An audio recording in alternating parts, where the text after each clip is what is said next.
Here's a player who could not be here today if it weren't for LG Cinema 3D, Intel, and G-Skill.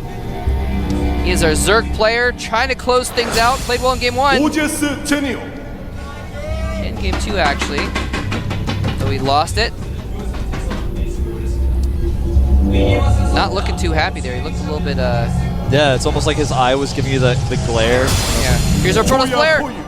You always do that, Moltrap. You always like start talking about something and then I just completely forget the other player's intro. Jeez. I'm blaming all this on you, Moltrap. I was like on the edge of my seat there. I was like, oh, he's responding to what I said, but is he gonna finish in time for me to squeeze something in? Tried to do it. It's all right. It's your fault. The intros are your responsibility, Moltrap. We decided this at the beginning. Sorry. You're breaking our contract. We don't actually have a contract with each other. We should. Friendship contract. It's what I get for I screwed up a few of Doa's intros. 4-gate for wins. Nuclear launch detected. Andy Al, Wu Curtin, SSG. It looks like SSG. That'd be cool if we see some nukes later on. We've got some more Terran players coming We do. out. And so we see that Zenio is going to go ahead and take a pretty quick expansion on 15. Whereas choya has opted to get a gateway first at his ramp, try and wall that off. It's an interesting map. You've got those rocks that are part of your ramp. They cover part of your ramp, so you can kind of wall off, but then if they kill the rocks, you need even more of a wall for the other half of that ramp, depending on what the situation is. It's an interesting dynamic, and I really like it. Yeah. Zenio getting gassed and pool afterwards, so he's going to go into speed lengths more than likely here. Yeah, and pretty much the thing about this map is if you're a Protoss player playing against Zerg here, you can almost assume that your opponent is going to go for hatchery first. So, of course, choya, assuming that, most likely, went for a Nexus first. Yep, 1 gate into Nexus. Oh, he actually made that game. Yeah, but he scouted the early hatchery, and then once he saw that, he's like, all right, screw the Cybercore, I'm going to get a Nexus first. It's like today's opposite day of Moltrap. We're just saying all the wrong things, making all the wrong jokes. Yeah, I know exactly what you said. That was a really clever joke backwards. I know, I won't tell anyone what you said. It's pretty funny. But they'll have to watch the stream backwards to hear it. You know what song is really good backwards? No, I don't usually listen. I usually listen to my music in the correct direction. Oh, okay. Would you like to know what song is really good backwards? I would like to know. The song Istanbul by They Might Be Giants. Oh, really?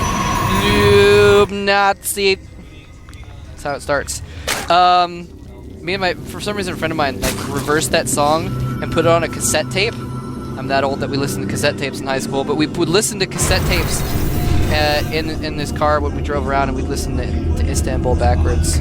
So there was a time when I had like half the song memorized backwards. But regardless, Warp Gate Tech is starting up for choya, and he's just getting his second base up. Yeah?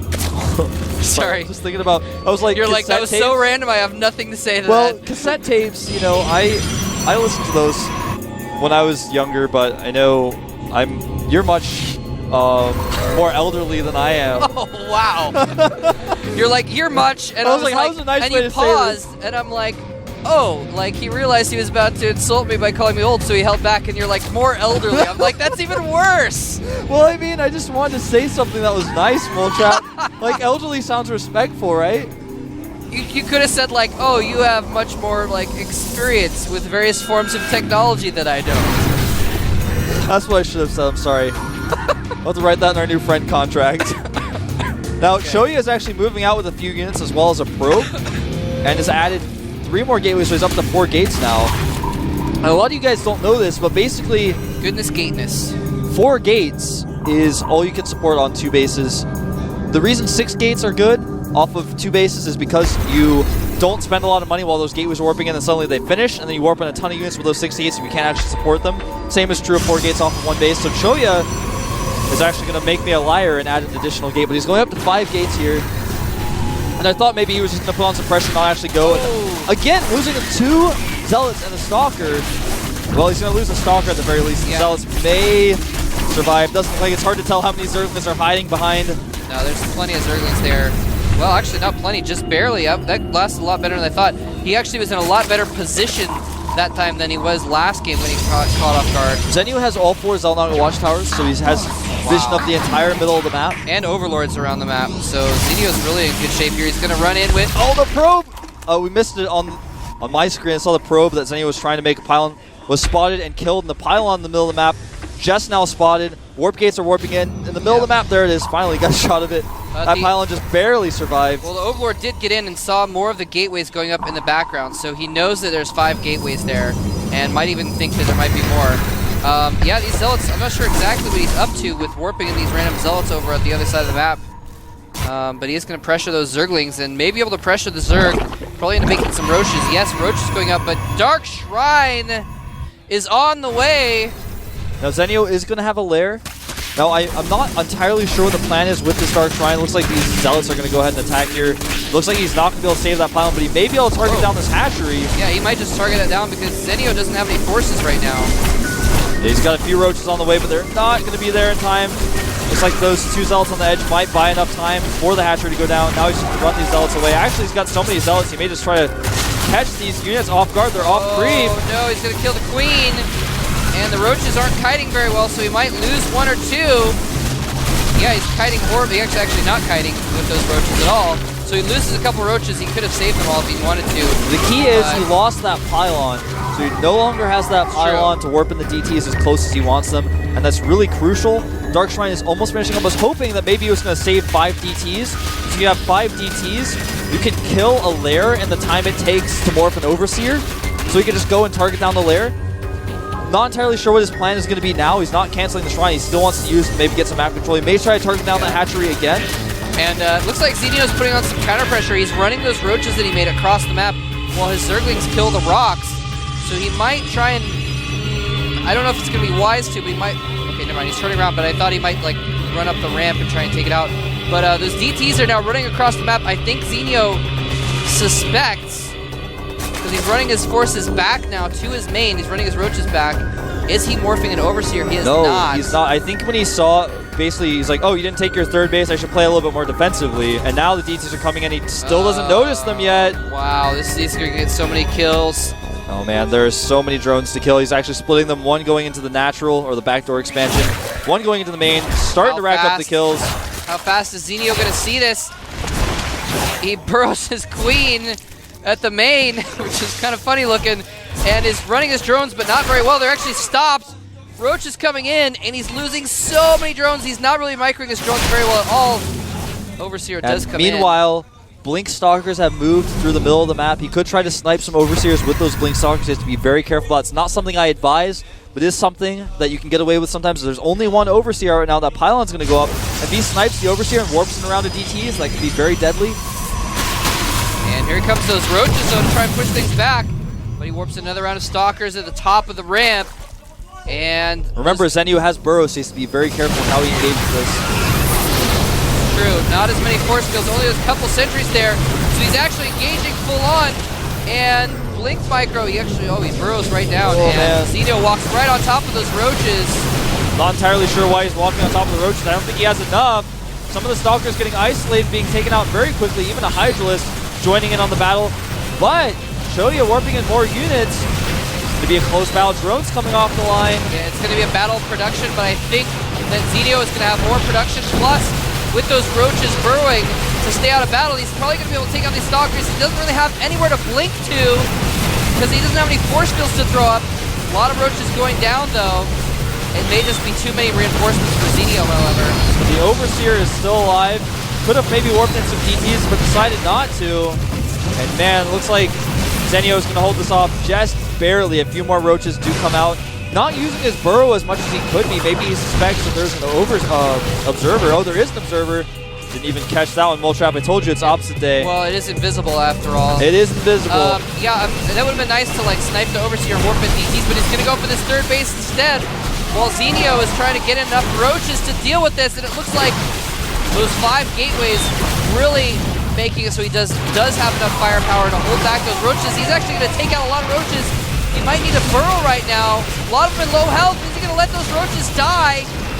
Yeah, he's focus firing way too much. It's what I like to call over-microing, giving away way too many free shots on those Stalkers. And now the Stalkers can almost go clean up those Roaches for free.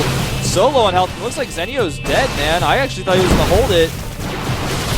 Yeah, he lost a lot of roaches there. He probably should have burrowed, let him heal up, and then brought in more. Sacked the hatchery since it's going to die anyway. And another round of Stalkers warping in. At the very least, he's going to lose that expansion base. And it's too late. He's going to be able to fight off these... No, never mind. The Stalkers blink back to the rest of the army. Neither player engaging this just right. I feel like both players may be a little bit weird, a little bit stressed. Yeah, and that's kind of been the story of this whole match, but choya in a really good position right now. Is going to shake down those rocks. And Zenio lost hatchery, so he lost a lot of drones as well. I don't know why he fought with drones. That was really strange. So he is really low on drone count right now and just doesn't have the production. Yeah, he just has no money in the bank. In fact, if you look at the minerals on the top right, you can see Choya's got like 1,000 in the bank, whereas Zenio is just struggling to make roach after roach. Yeah, actually he has 27 drones right now. That is really bad. He's not even able to use his 2 bases, and choya is going to withdraw for some reason. Well, he brought in a DT. Got some low health Stalkers. And I think that this might be the end. The DT comes forward doing tons of DPS. The Queen's trying to transfuse some of those roaches. There are just too many Stalkers to Choya. Even the Zealots running in, tanking a ton of damage. Everything's just doing so much damage. Choya just is overpowering him with his production right now. He's just got too big of an economy. Zenio has lost so much econ. He cannot put off enough roaches. The DT going to work on those roaches as well. Can't even burrow with the observer there. And we're going to see GG any moment. Unfortunately, if I had to pick earlier, I would have said that Zenio was the favorite to take this match with choya not playing well recently, but Zenio is going to be eliminated from the Super Tournament in the round of 64. Choya, the coach of Foyu, is going to lead his team on to the round of 32. GG coming from Zenio. Choya is now able to exit his booth and talk to not just himself triumphantly. He is so happy. Look at that guy. Let's get a shot of Choya. Well, maybe we can. There he is, giving his teammate SC a high five, and he's like, tag team, you're it. Giving Leenock a high five as well. He is so thrilled. That was an awesome, awesome series. That was a lot better than I even expected, even though I expected it to be good. Gave SC his jacket. So oh, is that what happened there? Yeah, he just gave him his jacket, so maybe SC is going to go in there and have the same sort of success. That is right, man. Foyu's got a lot of different colored jackets. I wonder if the blue one means coach, and he's just like, SC, you can wear my coach's jacket because I'm so excited. Maybe.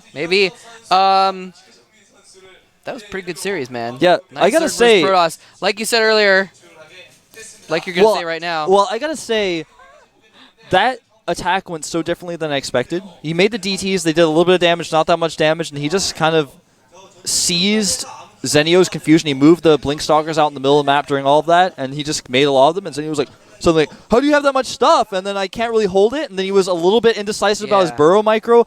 The Observer did show up somewhere in the middle of that fight, and I was really surprised he was able to crank that out with all the gas he was spending on the Stalkers, the Blink research, the DTs. I was like, how does he even have an Observer? You guys, I know some trolls on the internet are like, well, if you didn't see the Observer, you're such a noob caster. I'm like, I didn't expect him to have a robo, because I was watching that fight the entire time. He was doing so many different things. Yeah, and he actually didn't have his Observer in the right place sometimes anyway. So, so it's okay, but yeah, that was definitely different than I expected as well. And I didn't realize how low of a drone count Zenio had.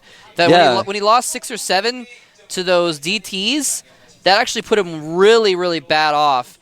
And then, like, he's like, oh, I'm almost out of roaches. I'm going to burrow the roaches and attack with 10 drones. Yeah, that was really weird. I didn't And then, fully like, go in with, like, 5 roaches instead. So he lost, like, another 10 drones. Like I said, I didn't realize till the end of the fight that he had, like, 30 drones total. Yeah. And which is not enough off 2 bases. At one point, he actually, he burrowed the Queen and his drones in the main, and then didn't burrow the other drones. I was like, what's wrong with those drones? You don't like those drones as much? Why didn't he burrow those? Yeah, and he, like, moved them off. He's like, I'm going to move them away. He, like, moved them off, but then, like, just 5 feet so they could die again. Yeah. Anyway, we're going to have some more StarCraft 2 action here in about 2 minutes. Do not go away. We'll be right back.